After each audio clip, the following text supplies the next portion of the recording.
अस्सलाम वालेकुम। देखिए कि अफगानिस्तान और ईरान के दरमियान दोबारा लड़ाई हुई है।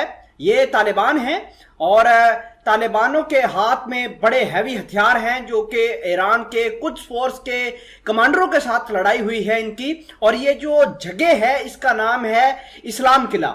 वहां पर तालिबान पेट्रोलिंग कर रहे थे कि अचानक जो ईरान के गार्ड्स थे वो आए और लेकिन तालिबान ईरान के ऊपर हावी पड़े और इस मामले के नतीजे में तालिबानों ने इनकी गाड़ी को भी, ईरान वालों की गाड़ी को भी पकड़ लिया है और इनके 6 फौजी भी गिरफ्तार कर लिए हैं। सबसे पहले इस खबर को देखिए। ये खबर भी कंफर्म कर रही है कि border crossing between Iran Afghanistan closes following tension.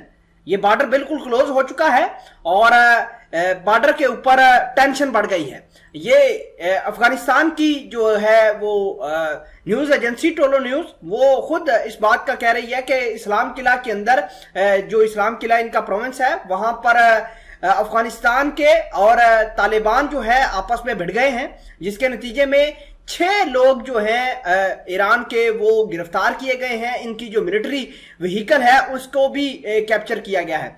आप यहां पर कंफर्म कर सकते हैं कि तालिबान 6 ईरानियन बॉर्डर गार्ड्स और मिलिट्री व्हीकल को भी इन्होंने पकड़ा है।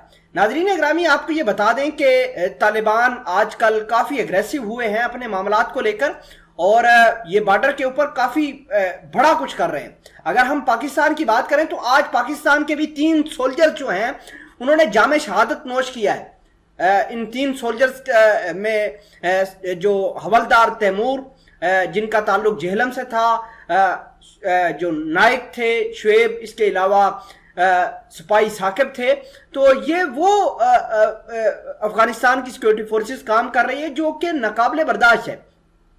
अफगानिस्तान की जो तालिबान है वो न सिर्फ पाकिस्तान के साथ मुठभेड़ कर रही है बल्कि वो ईरान के साथ भी मामलात कर रही है। मैं आपको एक बात क्लियर कट बताना चाहता हूं, फैक्ट बताना चाहता हूं कि हमने पिछले दिनों से लेकर ये जब से महीना अप्रैल का शुरू हुआ है तब से लेकर 12 मरतबा, एक दिन छोड़कर एक अगले दिन हम अपने सोल्जर्स जो हैं वो गंवा रहे हैं। हमारे सोल्जर्स को नुकसान हो रहा है। अफगानिस्तान की जानब से ही फायर किए जाते हैं। अफगानिस्तान वाले ही लोग इन्वॉल्व हैं। अफगानिस्तान आज के दौर के अंदर दहशतगर्दों का गढ़ बन चुका है और अगर पाकिस्तान वहां पर स्ट्राइक करता है तो तालिबान पाकिस्तान को फिर धमकियां देना शुरू कर देते हैं कि आप हमारा ख्याल नहीं करते। नाजरीन इकरामी, ये मामलात अगले लेवल पर जाएंगे। इतने हमले पाकिस्तान की सिक्योरिटी फोर्सेस पर अमेरिका के होते हुए नहीं हुए थे और ना ही अशरफ गनी इतना अग्रेसिव था पाकिस्तान के खिलाफ। लेकिन ये मामलात जो हैं ये बहुत ज्यादा खराब हैं। लेकिन मैं आपको यह भी बता दें कि ये सिर्फ पाकिस्तान के खिलाफ नहीं बल्कि ईरान के खिलाफ भी हैं। ईरान के जो एम्बेसी थी काबुल के अंदर उसको निशाना बना दिया गया था। 12 अप्रैल की ये न्यूज है। ये बेसिकली अल जजीरा का आर्टिकल है कि Iran summons Afghan envoy after diplomatic mission attack.